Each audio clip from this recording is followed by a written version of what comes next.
Hello and welcome back to the Forest stage here at Youth Barcelona. We're going to have a fireside chat today. Guys, come on up. Okay. Nikita and Anton will soon be joined by Julien, but you guys can introduce yourselves. And yes, this is Nikita Sachdev from Luna PR. And Anton, yeah, go take it away, guys. Yeah, thank you. Hi, everyone. Really nice to meet you. My name is Nikita Sachdev. I'm the CEO and founder of Luna PR, Luna VC. Nothing to do with Luna. Our name was Luna before Luna Terra. And I'm happy to announce that we also just bought over the franchise for Cointelegraph Middle East. So we're also the owners of Cointelegraph for the entire Middle East and North Africa region. To begin with, I would love to get an introduction of Anton. So Anton, maybe you can give a quick intro, who you are, and what do you do in the space? Sure. Hi, everyone. It's a pleasure being here. I'm a co-founder of Mover. Mover is the Web3 primitives infrastructure with the debit card. So we do really cool things with your debit cards. And then I would say the topic of economic longevity is very close to us because pretty much every day what we do is finances, and then that's why every day we see how finances affect people's lives, and then decisions. So it's really cool to be here. Awesome. Thank you for that introduction. So this panel discussion is on economic longevity. And we're going to talk about how Web3 can help sustain that. And I think the first question, which is current affairs, we've seen recently the downfall of Luna Terra, Celsius, 3AC, Voyager. It's almost been a disaster for the DeFi market. Is DeFi dead? It's never been more alive. No, it's actually pretty interesting because yes, indeed, a lot of centralized counterparties have taken a toll and then taken a hit, but DeFi has survived. The contracts have been working. Uniswap has been swapping, MakerDAO, loans, repayments, new vaults, everything's working. Aava loans, people are making repayments. So I think that what we are here to, I would say, shed a light on is that centralized counterparties are users of DeFi projects, but they're not DeFi. And there's contracts and the logic that has been imploded there, it works. And that's why I'm actually more bullish than ever on DeFi because it just works. There was a huge stress test, indeed, but nothing has ever stopped. Nothing just everything keeps working. And this is actually something is amazing because the contingent that everybody's been speaking about. There's lots of memes, right, or contingent out there. Yes, price-wise, right, liquidity-wise, of course the entire market is interconnected, and everything was affected. But from the DeFi perspective, I'm super bullish, and that's why we bet on decentralized infrastructure. That's why we bet on DeFi primitives. That's why we bet on DeFi projects building their use cases and building their tech, and then enabling that to the real world, the real life. So to answer your question, DeFi is alive, and it will be alive. And the only thing that we need to be careful about is, again, being very specific about what has happened. How the centralized counterparties fell and why, and then it has nothing to do with DeFi. They fell because of their, a combination of factors, but that involves only human factors, so the decisions, right, that they made that led them to, the downfall. And then, for example, if we're speaking about Luna and Terra situation, yes, indeed, it's the smart contract, but that's not the smart contract failure because the smart contract did exactly what it was actually, intended to do. The design was flawed, right? But then that's not the problem of the smart contract itself.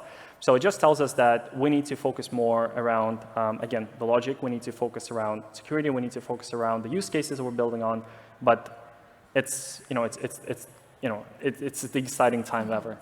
I get what you're saying, and from an infrastructure perspective, DeFi has a long way to go. I mean, the centralized system today, DeFi is at the heart of the entire fintech centralized systems, and it's going to definitely revolutionize the way it works. But these companies that collapsed recently have put such a negative sentiment in people that have been wanting to get in the space or are considering getting in the space. I feel like it has hampered newer people, newer users to come in and get involved in DeFi. And besides that, as well, touching base on the Luna Terra situation, how are regular investors, non-crypto investors, supposed to understand that an ecosystem is flawed? How do they, it feels a bit technical. I mean, for example, like myself, I'm a crypto investor, I'm not very technical. How would I know that Luna Terra is flawed? How would I know not to invest in Luna? And I invested a lot because my company's name is Luna, I thought it was lucky, which for a while it was. But how am I supposed to know that Luna Terra is flawed? And what can companies do to get in more regular non-crypto users now to invest in DeFi? It's a tough one. I mean, the general rule of thumb is if something sounds too good to be true, then that's already a bit of a red flag out there, right? But ultimately, the question is that what exactly you're trying to get, right? So what is the expectation? What is the project doing? It's the basic rules, of things. It's put it this way, going back to like Luna situation. Ultimately, what they were doing is subsidizing the growth for the sake of the internal. Oh, we got Julien. We got Julien connected. Hello, Hi, hello. Julien.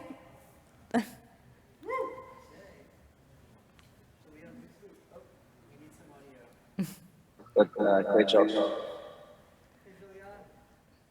All right, I think we can hear you now. Can you just repeat it, please, Julien? Because we can. Okay, yeah, sure. I said I can hear my voice, so I said there's a back loop. But I wanted to say that sorry for not being physically in Barcelona today.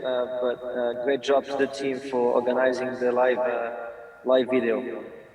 Awesome, thank you, Julien. So we were discussing what projects can do to gain credibility again in the markets. Before I continue with Anton, maybe we can pause right there and give an introduction to yourself. Yeah, so my name is Julien Bouteloup. I've been in the space for quite some time. It's difficult because I can hear my voice, so I'm trying to... I built a couple of projects in the space, a decentralized exchange. I also have my own fund, also Quant, and I'm very grateful that it's probably one of the only one left that is not wrecked at the moment. So it's a good news. I also run Rec.News, which is the investigation, underground investigation firm for all the exploits, and also trying to go really deep in what we are building as a community, and also coming back to your questions. Also, we tend to educate people in the DeFi space to not get wrecked. That's the mission of Rec.News. I'm also the founder of Blackpool. It's a hedge fund for the NFT market. And also involving Curve Finance, which is the biggest auto market maker for stables and now crypto in a broader scale. Awesome. Well, thank you for that introduction. And congrats on being one of the few that are not wrecked. So let's get back to you. Yeah. Let's get back to you, Anton. So how can projects increase their credibility? So I guess the question is... EU anymore. Oh, okay. Well, I'm just going to continue, and hopefully the AV guys can set you up. So, what can be done from a DeFi company's perspective to increase credibility and just progress in a more positive, in a stronger manner? Because all these downfalls actually just strengthen the ecosystem. Crypto is still very new, so it's okay that like these bear markets happen, crashes happen. It's very normal. But how can we progress and move forward? Is it more realistic APYs? Is it more transparency? What do you think? You know, what Julien is doing is a great job is trying to educate people on what exactly is happening, right? So when there's a crash, when there's a hack, what Rec.News is doing is trying to really deep down and try to tell it in a simple form to users what exactly happened and then how to make sure that it doesn't happen in the future. So from the DeFi perspective, transparency is not an issue. What I mean is that if it's a DeFi project, there is transparency already there. It's about how we communicate that transparency. You see, the reality is that a lot of people, a lot of, I would say, investors, right, as we call them, they're not looking for that transparency. That's the problem, and that's why a lot of the crashes and a lot of the hacks are happening is because, again, as you know, as you initially like mentioned, right, you know, it looks like so good. It just, you know, it can be true that sort of like, you know, you're offering something like, you know, gazillions, right, of APY, or like something like, you know, you click and then magically money grows and, you know, tree and stuff like that.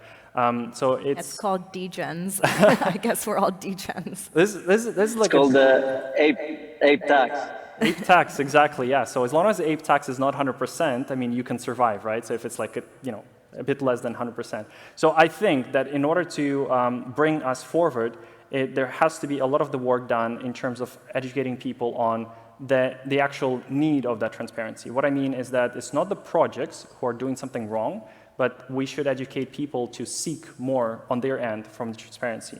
And I think all of these crashes, like all this bad situation, it does have this clearing effect. This is why, you know, short-term gain projects or even, you know, scamming projects, they naturally die just because there's lack of new funds entering the system, so lack of new investors.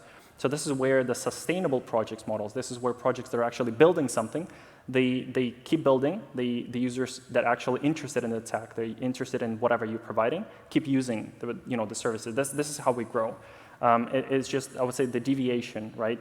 What happens in the bull market where there's a lot of new people that are just interested in getting money quick. And there's like no easier way than to get rid of, I would say, like that negative perspective than, you know, what we're now in bear market. Mm-hmm. I mean, some might argue that Luna Terra, the ecosystem, was continuously building. Can you give us a few examples of projects that you believe really have high chances of winning the DeFi space? Curve. So, I mean, not a chances of winning it, right? They already won it. And that's just because there's a very clear product market fit.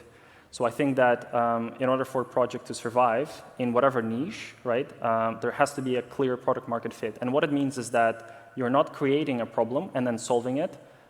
It's just that there is already the problem that users are facing, or the project or somebody's facing a certain problem, and you just solve it in a very efficient manner. And this is basically how it happens. And that's why, for example, like even, you know, we all know like Rec.News, because they do one thing very well, right? They focus on, for example, providing like a clear insight. You know, there was a big hack. If there's a hack happening, the entire space knows it, because again, that's where the transparency, right, comes in place. People will find it out sooner or later. And then what Rec is doing is like clearly explaining what happened. So when people see something got hacked, they want to go there because it's a clear product market fit, right? So they're interested in learning more, and this is where they get like the news. They know that you know, it's easy to read, right? It's clear to understand. So going back to DeFi projects as well, same thing. Clear problem and then clear solution to that problem. Just simple as that. Julien, would you like to add on to that? Oh, we can't hear Julien. Let me see. Can you hear me now? Yeah. Good. Okay, cool. I completely agree with what you just said. What we're building in DeFi at the moment is not, I would say, like not necessarily like rocket science, but we're basically replicating the projects that were built in traditional finance. So instead of having market makers, then we have auto market making. Instead of having centralized lending platform, we have decentralized lending platform. So all those different products were built for decades in traditional finance. It's exactly what we're doing at the moment. Until we have those products and then we start thinking outside the box and build something that's truly innovative and doesn't exist in traditional finance. Until then, for now, we'll be duplicating those different products. And coming back to your first questions, and then I think the answer, what you said, was very good, is that DeFi is actually stronger than before those different events of bankruptcy and people borrowing money on speculative assets. The reason is, if you check who was able to receive or get back the money, there are the platforms that are fully decentralized, for example, Aave, Compound, then the liquidation worked perfectly. The only liquidations or the only system that failed to liquidate those people on time is the papers that were signed legally. So traditional finance failed, and the people that built those projects on top of DeFi are the ones that made those very bad marketing for DeFi. But DeFi is stronger than before, and those products work perfectly. It's only the people that built products on top that lied to their customer and lied to the people that were borrowing money and all different things. But so the error or the issue is again on the human side, but not on the technology, because technology proved that it was stronger than traditional finance. Awesome. Thank you for that insight, for sure. What is your background, by the way? Is that a fox with a hat? It's my it's a rect inspector. It's the one that is on the street I like investigating it. everything that happens in DeFi. And DeFi provide back information after something happens, but we also, I'm not sure if you guys saw the video, I cannot see the audience, but we created 2 years ago Opium Diaries, Dystopian Dreams.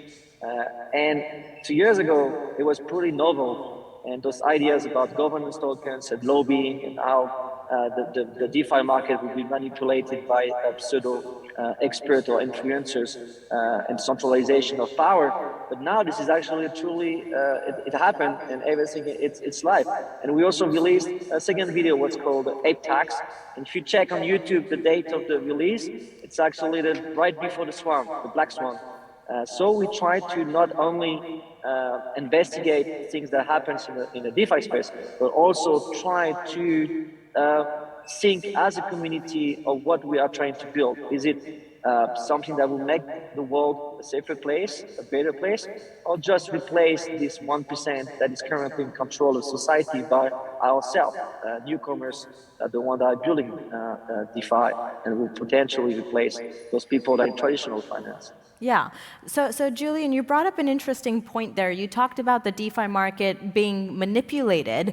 So this was an interesting fact. When we talked about how the DeFi market can progress from here, we talked about better, not just better infrastructure, but long-term projects that actually have fundamentals. Speaking of manipulation, what do you think needs to be done to protect us from that? Are we looking at stronger regulation? Do you feel the regulations need to mature a little bit? It's a good question. We want to be, we want to use basically DeFi decentralized finance. So we want this product to be decentralized. Anyone can build them and anyone can access them. But obviously, in building DeFi, you have a huge systematic and risk in general, because if anyone can build anything and make it accessible for anyone, then you have some vulnerable people that can enter the space and then get wrecked. I think what we need is, I mean, the question is about what do we need in order to make this DeFi safer, right? That was the question. Yeah, so do you feel we need to tighten up on the regulations? Yeah. Yeah, so I truly believe that we need to work closely with regulations, and I don't really like the fact, I'm not in the side of people saying, oh, regulation is bad, because at the end of the day, regulation is there to help people to make a safer place for people. We need to work closer with them, but we don't want them to innovate, because regulation is built to regulate innovations and not the opposite. So what we want is to make sure that people understand that with this blockchain industry and blockchain projects, people will have access to more products worldwide, so anyone can access them, anyone can benefit from them. and also it can be beneficial for those governments and regulations in a broader term, meaning that they will be able to track the supply chain of exchange of all the different assets that are being communicated across the world, so we don't end up in another like subprime crisis in 2008 from the US that escalates across the world. So I think like regulation, we can really work closely with regulation to make sure that they understand that what we're building is built it's to make the world a better place. And at the same time, the user understand that if we don't have regulations, then we'll have more and more stuff happening than what we just saw over the past few weeks. The reason is because people use DeFi as a tool to generate those high APY, but then they borrow money, they lend money to other clients, and those clients didn't have access to what was on the balance sheet. The reason is because there was not a direct connection between trading, traditional finance of those products being built, and DeFi being used. And this is dangerous because if you don't know, if traditional finance use DeFi, but then they obfuscate the information, then it's actually going against DeFi, DeFi features. True, yeah. Like Anton said, if it's too good to be true, it probably is. But I guess degenerates will be degenerates. There's no such thing as a free lunch, right? Yes, yeah, for sure. And so, Anton, what are your views on the current regulations? Do you think they need to be tightened up a little bit? Do you think we need to see more maturity on that aspect? It's a good one because our project is a project that benefits from regulatory clearance, in a sense that the more clear it is, the easier it is for us to innovate. And then what Julien said, regulation is just a set of rules, right?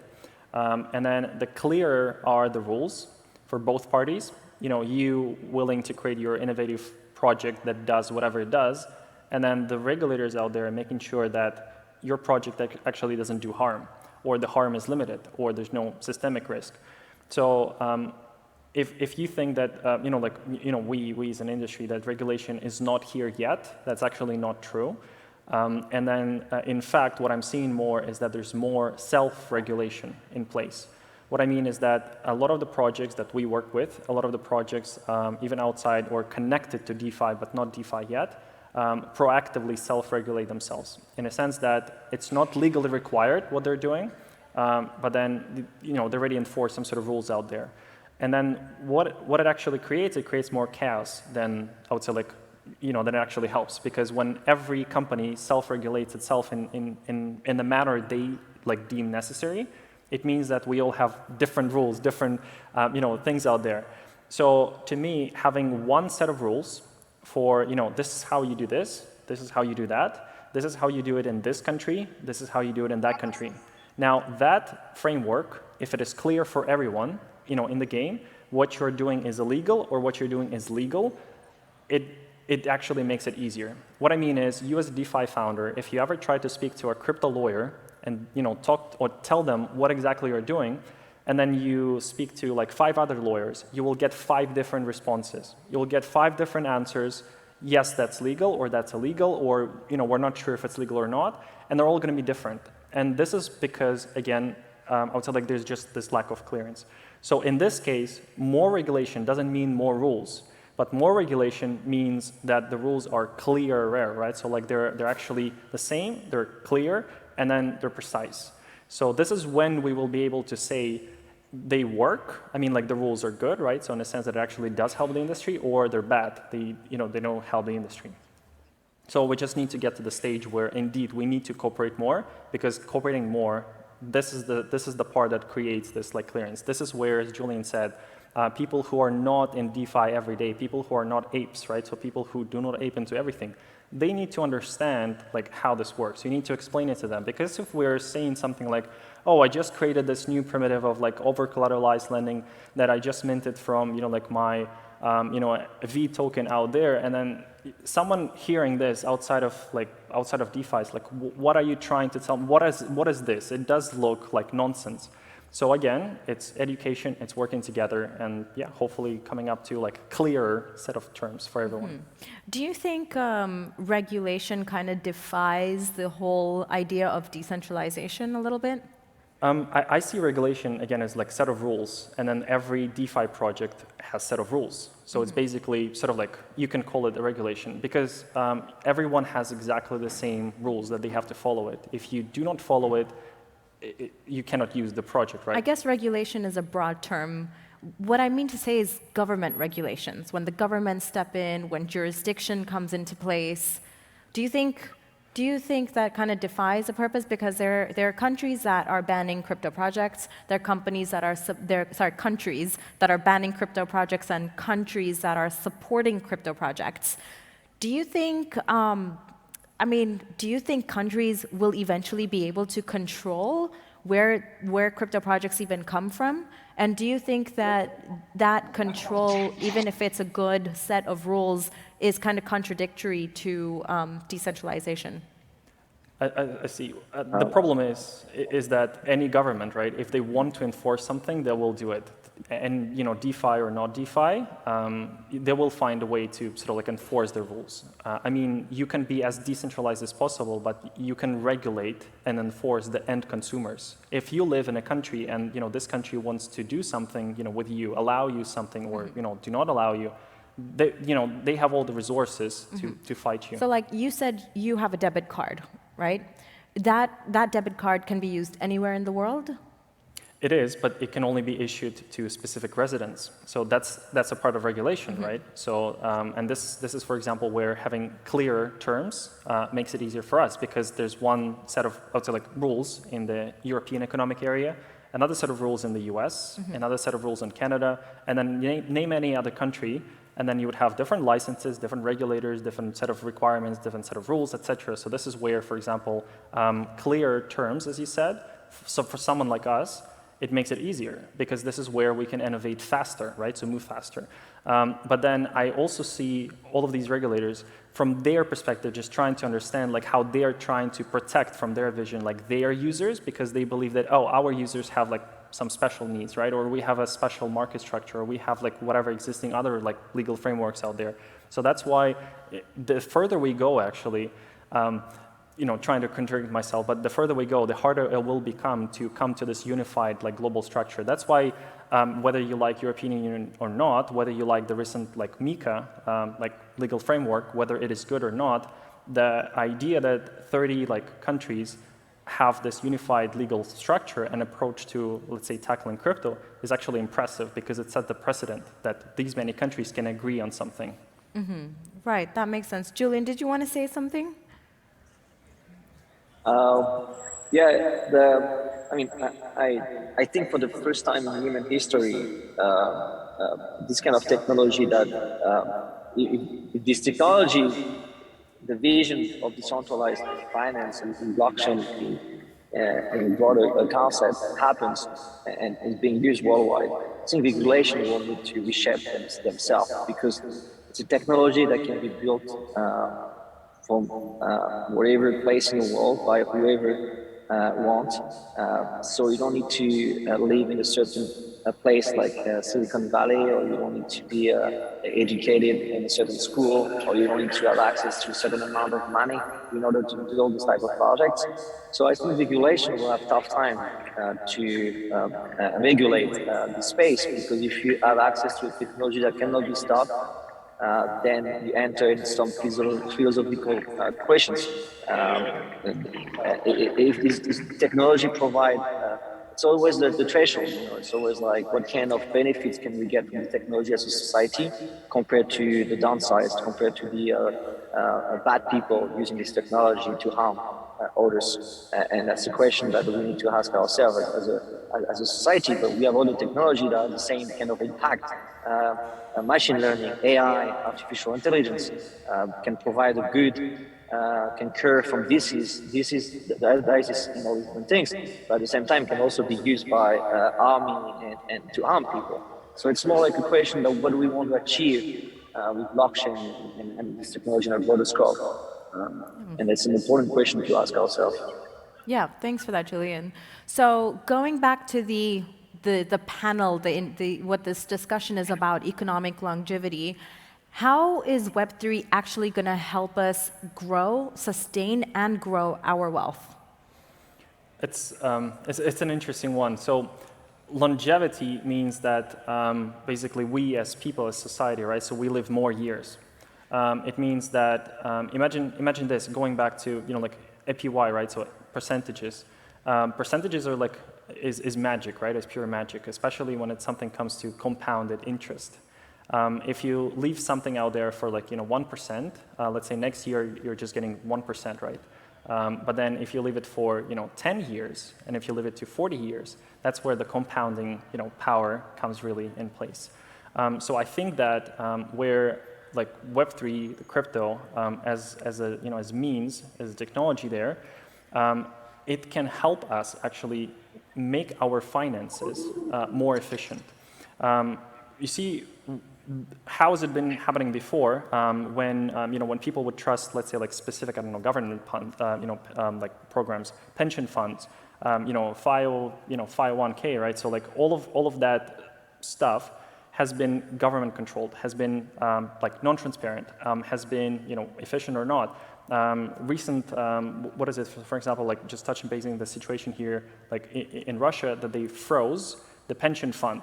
The payouts, basically, the indexation there. So this is something that you have been, up to now, in full controls and hands of the government, where the financial future of you is basically in the hands of like the number of people. Where Web3 can really shine is that give you at least an opportunity, at least an alternative way, is that you will have the control of your finances. And then the longer you live, again, maybe the more beneficial it will become. So I think that the full effect here is just giving an alternative way or means for people to have a bit more control of their financial future, considering that obviously if they live more, they'll have to take a bit more, I would say like, take that a bit more into the account. Mm-hmm. Yeah, Julien talked about how Web3 is creating opportunities for people everywhere in the world, not just first world countries, that people now, globally have an opportunity, have no excuses. They have access to everything they need via, the internet. And I believe that's kind of, that goes with the economic longevity question, where now people can also have more access to opportunities to sustain their wealth through Web3. So that's definitely a very powerful aspect of this next, our fourth industrial revolution. I would just summarize it with one sentence, right? If people ask, well, what is that value of, I would say like, crypto in there? Just to simplify everything, have you ever sent, a wire, like a SWIFT transaction? If you've ever sent a SWIFT transaction and you ever sent, something like USDC, you will immediately, like that's the answer. Like that's the difference. Like how much hustle, how much money it costs you, how inefficient it is, and then basically how like old the actual like system it is, and then how more efficient the new system is. That efficiency, it's not like an evolutionary step. It's it's a revolutionary step, and that's just just all we need to know. Julien, I had a question for you on a separate note. So we're talking about DeFi here, and of course you're the you work at StakeDAO, which is obviously a DAO. So my question is on DAOs. Are they its own trend, or are they actually assisting different aspects of Web3? And in terms of regulations, are DAOs actually a better way to look into regulation? Yeah, it's a good question. I think over the past, I first started my venture in DAOs and Maker DAO as someone with early adopters of Maker and participating in governance, and then in Curve Finance as a DAO, and then StakeDAO, Reg, Blackrock. So I've been involved in almost like more than probably like a dozen DAOs.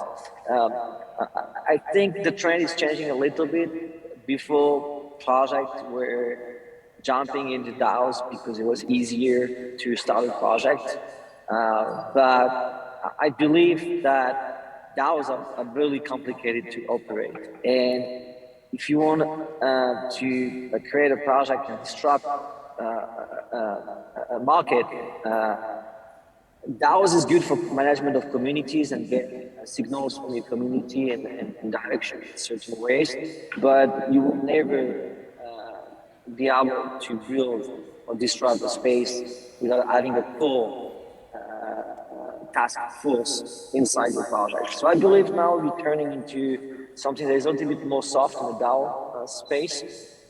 So DAO being used for community-wise, in the sense that you can do signaling, you can ask questions to your community, and if they have tokens, they can vote. They can use like snapshots and different things.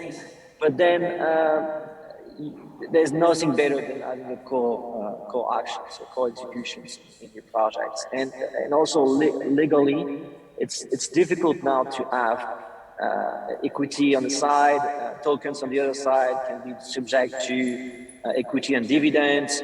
So that's the reason why I believe you have the equity on one side and the core group, core task, core decisions, and then the token being used for pure governance, but not actually to direct your project at during the early stage. This come after in a medium or long-term plan of the project, I believe. Yeah, thank you for that. So, speaking of DAOs being a different aspect of the crypto space, we've seen so many trends in the last decade. We've seen the rise of ICOs, DeFi, NFTs, metaverse. What will actually contribute to economic longevity? What is actually going to sustain? What's going to be the most important part of Web3? Is it a combination of all of these, or is it one particular focus? You guys are in DeFi, so are you guys biased on DeFi? What are your thoughts? To be honest, I don't know what that winning primitive or what the primitive that is going to bring, let's say, the next billion people in, or what that primitive is going to look like that will help next billion people to get, I don't know, new jobs, new commerce, new business. But then what I'm betting on is that whatever that primitive is going to look like, we basically, and that's the nature of what we do, we need to support it. We need to, create the rails for it, for the users to sort of like stream into the real world. But then to answer your question, to be honest, so for example, yes, doing like DeFi, but then being realistic. In the last, I would say, 2 years, projects like Shiba, for example, they have brought more people to crypto in a good way or in a bad way, just statistically the numbers, than everything else. And then I think it just tells us a lot, in a sense, what really interests people. And then we just need to think on it. It's just how to make sure that the next time we create something, we build something, it is both interesting, but then it's also beneficial. It's so baffling to me. I mean, I've been in the space since 2017, and it's almost like heart-wrenching to see like a project. No offense to the Shiba holders out there, but it's interesting to see. You made a good point there that more people have come in probably from Shiba than other projects, and that is quite fascinating. Yeah, it's pretty sad. Yeah, and they just announced today that they're actually launching a stable coin, so they're like continuing to grow. I think Dogecoin as well now has Dogecoin with 120% APY. Yeah, see, that's dangerous. And if you learn something from this DeFi crash, please learn that what Anton said, if it's too good to be true, it probably is. Hopefully we learn something out of this. And they're launching their stable coin. Doge actually has a fundamentally working blockchain. So it's interesting. It definitely takes away from the credibility of the space, I feel, in my opinion. Money. But yeah, we're all here for okay, guys, I'm sorry. We're all degens. My phone is dying, so I don't want to cut in the middle of discussion. So I prefer to say thank you very much. It was good, and keep working hard. Thank you, Julien. Thank you, Julien. We're done with the discussion now anyways. And it was a pleasure speaking to Julien and Anton. Thank you so much for sharing your insights with all of us. And I hope everyone enjoyed our panel discussion. Thank you. Thank you.